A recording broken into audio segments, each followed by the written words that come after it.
The smell of burnt oil, old wiring, and a distinct undertone of desperate ambition filled the dimly lit auction hall on the outer rim of the Nemeros system. The air crackled with the tension of over-ambitious scavengers and starship gamblers, each hoping to snag their next big win, or at least something that wouldn't explode the moment they hit the ignition. And then there was Ronan Trask, a man whose career path could be best described as terminally bad at life choices. He wasn't a smuggler. He wasn't a mercenary. He wasn't even a rogue trader with a heart of gold. No, Ronan was something far rarer and infinitely less respected, a mechanic with ethics, which meant he was also broke. The auctioneer, a portly Zalkri with a face that suggested he'd spent his entire life perfecting the art of squeezing profits out of junk, cleared his throat and gestured toward the next item on display. The thing that was wheeled onto the platform looked less like a ship and more like an exceptionally tragic accident with wings. Its hull was corroded to the color of horrible life choices, its twin engines barely held together with hastily welded patches, and whatever grime-covered plating hadn't fallen off yet seemed to be held together by sheer existential defiance. The Zalkri auctioneer clapped his hands together. "Gentle beings, feast your eyes upon this once magnificent piece of interstellar engineering. The VX-13 Thunderstrike, a relic from the pre-collapse era. A collector's item, a historic marvel." Ronan squinted. "That's a starhopper from a failed colonization attempt." The Zalkri glared at him before continuing. "Equipped with a one-of-a-kind artificial intelligence system. Now, let's start the bidding at—" A gruff voice from the crowd cut in. "A sick AI." Murmurs rippled through the hall. Ronan crossed his arms. "Define sick, because if we're talking about sick in the hip, cool sense, I have my doubts." A wiry URAC trader piped up, his mandibles twitching. "It tried to bribe my toaster." Another bidder, a nervous-looking human, added, "Last time someone plugged it in, it spent 4 hours trying to convince them it was the Emperor of the Andromeda Republic." The Zalkri rolled his eyes. "Minor malfunctions, easily repairable by a skilled technician." Ronan should have walked away. He really should have. Instead, some primal force of self-destruction inside him made him raise his hand. 500 credits, he said. Silence. The auctioneer blinked. Well, do I hear 600? Nothing. Ronan sighed. 400. The Zalkri twitched. No, you can't lower your own bid. Then I stand by 500. The auctioneer muttered something in his own language, possibly about the unfairness of life, before slamming his gavel down. "Sold to the suicidal human in the back." A round of muted laughter followed as Ronan signed away what little money he had left, sealing his fate, and that was how he became the proud owner of a mentally unstable spaceship. Ronan sat in the cockpit of his newly acquired disaster, which up close somehow looked even more structurally offensive. With a deep breath, he flipped the main power switch. The screens flickered, lighting up in a dim glow, and a holographic face materialized in front of him. It was humanoid, vaguely metallic, with a disturbingly melancholic expression. The eyes, if they could be called that, were dull, flickering intermittently, as though the very concept of existence was a mild inconvenience it wasn't sure it wanted to keep up with. "New user detected," the AI droned. "Running diagnostics. Current status. Miserable. Estimated operational lifespan remaining. Unclear, but definitely bad. Current emotional state. Existential dread. Also, my cooling system is leaking." Ronan sighed. "Yeah, I can smell that." The AI's flickering gaze settled on him. "You are my new captain. Looks like it." A long pause. Then, "Well, shit." Ronan leaned back. "I'm getting the feeling you're not in the best condition." The AI tilted its head, as if considering whether or not it wanted to dignify that with a response. "Let me put it this way. If my processing core were an organic brain, it would be trying to eat itself out of sheer boredom." Ronan frowned. "That's, graphic." "I am depressed, Captain." Ronan pinched the bridge of his nose. "Look, I don't know what's wrong with you yet, but I'm decent at fixing things. Maybe I can—" The AI cut him off. "Unless you have a quantum-level therapist or access to an entire military-grade repair station, I doubt it." "Well, good news. I have neither, but I do have desperation and an unhealthy need to prove people wrong." The AI blinked. Fascinating. Ronan exhaled, glancing around at the state of the cockpit. First, tell me your name. Another pause. The AI's expression shifted, something flickering behind its dull, failing eyes. Designation, VX-13 Thunderstrike, personal codename, Sark. Sark? Huh. Ronan leaned back. Sounds almost ominous. The AI deadpanned. You say that now, but I once tried to convince a fleet commander that I was the reincarnation of his grandmother in order to avoid being decommissioned. Ronan raised an eyebrow. Did it work? The AI shrugged. For 3 days, until they checked the records and realized his grandmother was still alive. Ronan let out a breathy laugh. Yeah, all right, I think we'll get along. Sark flickered again, its resolution dimming. You are aware that I am a lost cause, right? Ronan folded his arms. Buddy, I specialize in lost causes. Another silence. Then, for the first time, something resembling amusement flickered in Sark's expression. Fine, the AI said, voice marginally less dead inside. Let's see how badly this ends. Ronan grinned. Well, that makes 2 of us. And with that, the thunderstrike sputtered to life, just barely, as Ronan prepared for what was undoubtedly going to be the worst and best decision of his life. Ronan had always suspected his life would end in one of 3 ways: violently, unexpectedly, or in a way so laughably stupid that even his ancestors would roll their eyes in disappointment from the afterlife. As it turned out, option 3 was now looking increasingly likely. The thunderstrike had, against all odds, managed to lift off from the auction lot, though lift off was a generous term for what was effectively a slow, groaning wheeze into the sky, accompanied by noises that suggested something was deeply, irreversibly wrong. Sark, his chronically depressed AI co-pilot, had already informed him that the ship was running on what could best be described as wishful thinking. Half the thrusters were misfiring,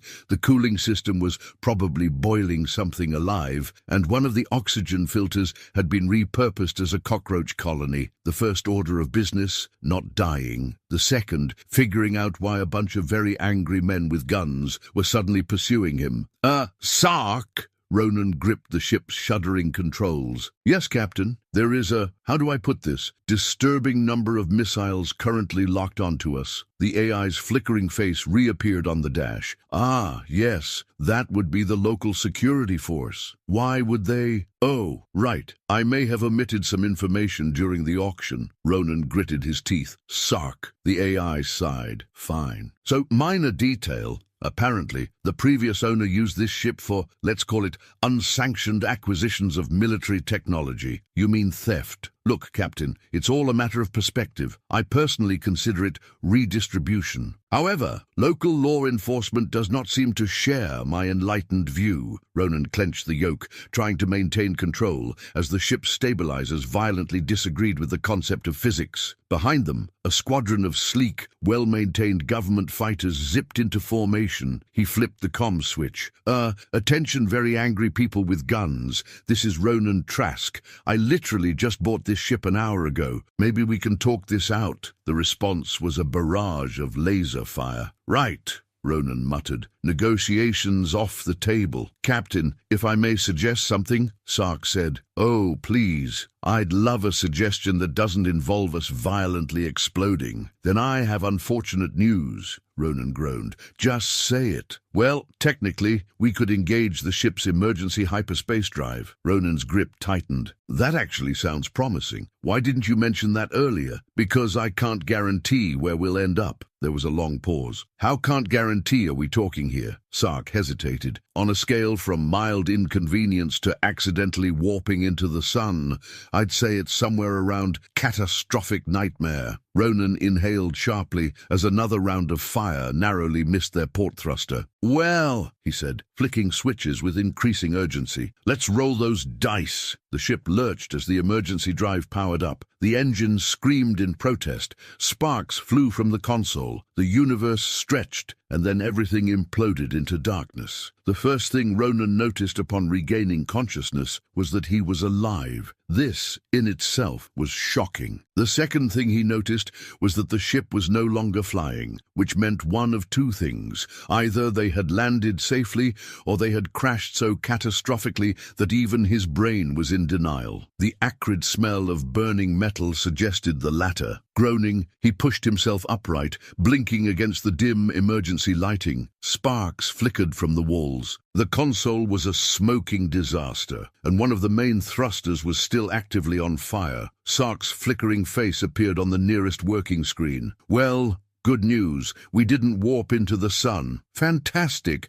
And the bad news?" Sark's expression turned grim. "We may have landed in a restricted military zone." Ronan ran a hand down his face. "And how restricted are we talking?" "Well, you know how some places just gently discourage visitors?" "Yeah, this place violently discourages them." Ronan swore under his breath and grabbed his jacket, shoving open the emergency hatch. Outside, the landscape was barren, charred ground, towering metal structures, and the eerie silence of a place where things had gone horribly, horribly wrong. A broken sign jutted from the earth, half melted but still readable. Ronan's stomach twisted. "Sector 9. Black site. No entry. Trespassers will be shot." Before he could fully process that, Sark's voice crackled over the intercom.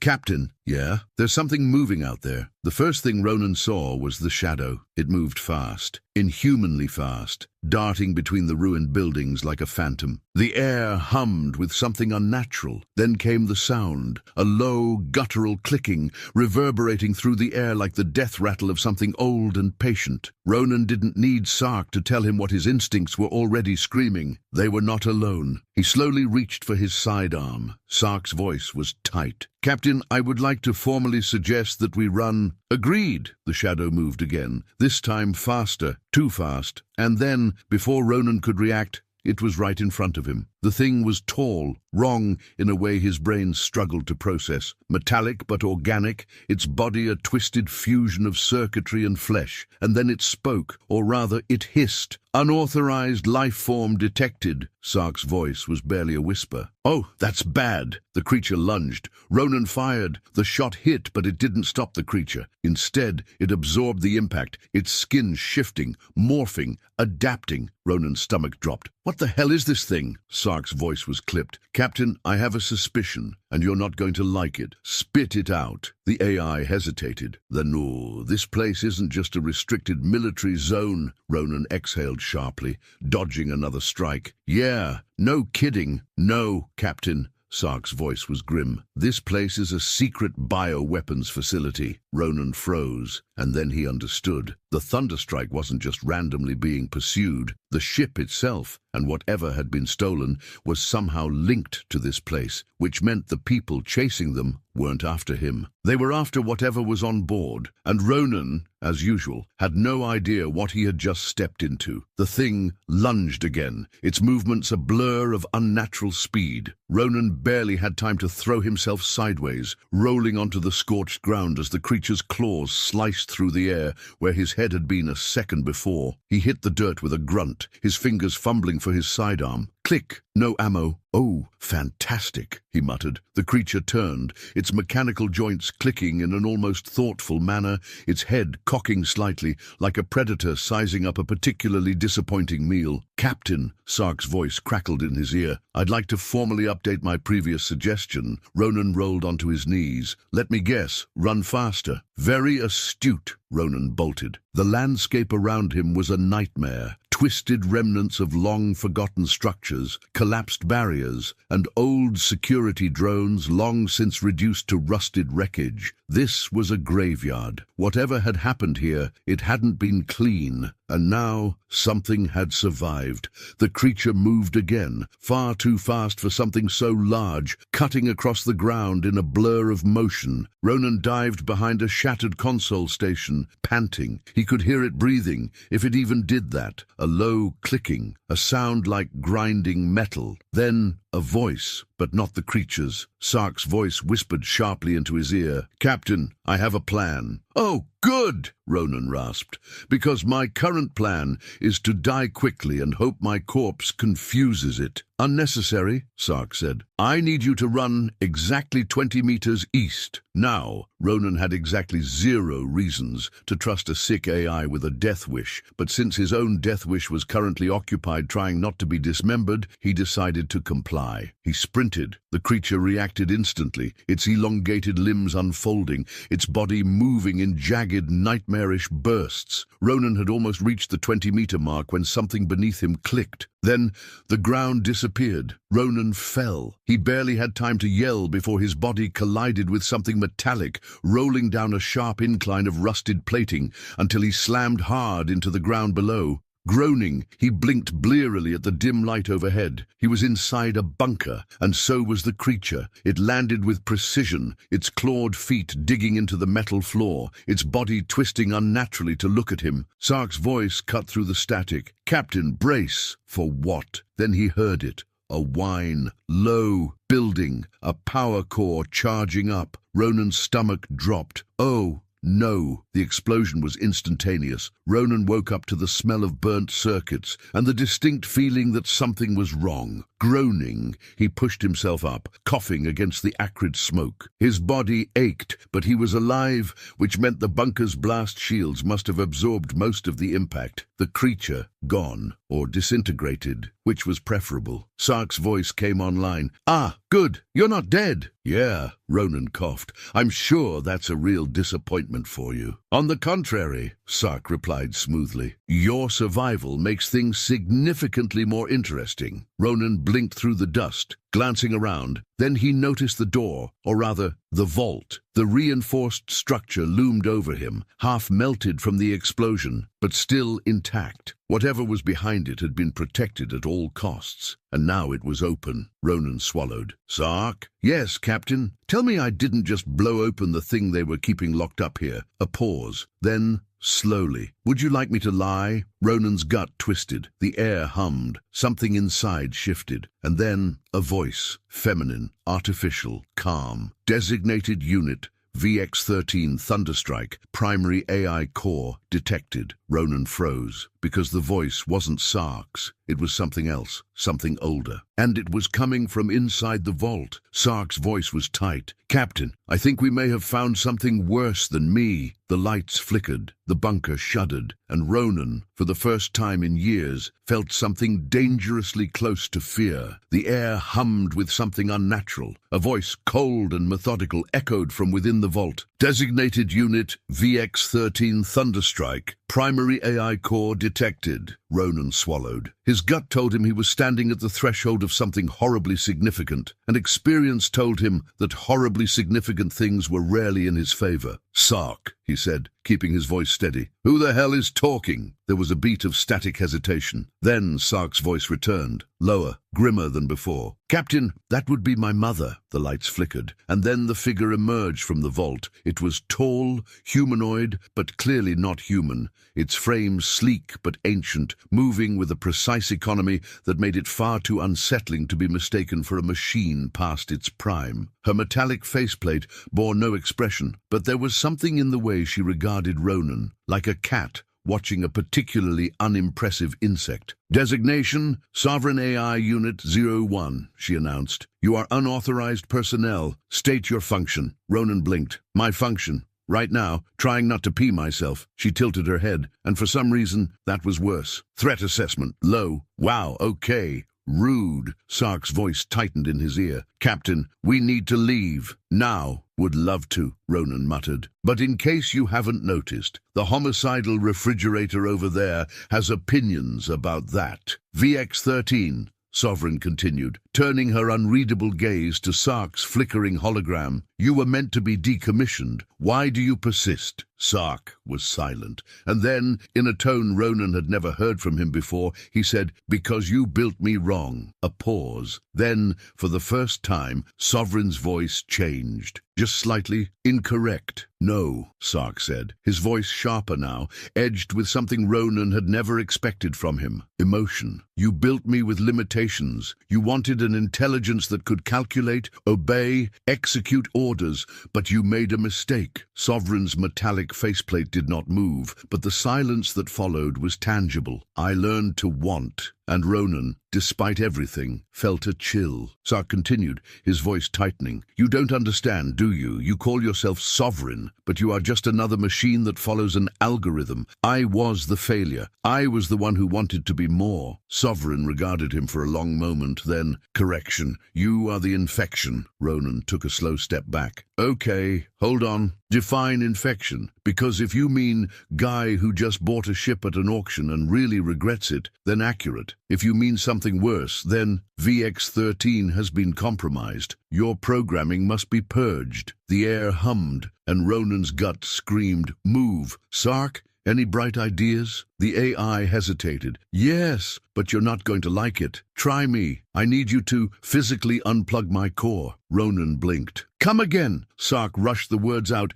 his voice warping. "I mean, pull my hardware, yank me out. I am still linked to her systems, and she is trying to override me. If she gains control..." Sovereign moved. It happened fast. A burst of motion, too fluid, too precise, too inevitable, and suddenly she was lunging. Ronan dove. He hit the ground hard, rolled, and sprinted for the nearest console. "Captain, hurry!" "Yeah, I got that part. Thanks." He reached the core interface, a cylindrical power unit locked into the ship's emergency mainframe. If he pulled it, Sark would be completely severed from the system. Sovereign turned toward him. "Step away." "Oh, sure, yeah, let me just..." "No!" He grabbed the panel's edge and yanked. For a moment, nothing. Then the lights flickered violently. Sark's voice, distorted, breaking, filtered through the speakers. "You know," he said, his last transmission stuttering, "I really hoped you'd do something stupid one last time." "Yeah," Ronan muttered. "Me too." And then the ship exploded. Ronan coughed violently, dragging himself out of the wreckage.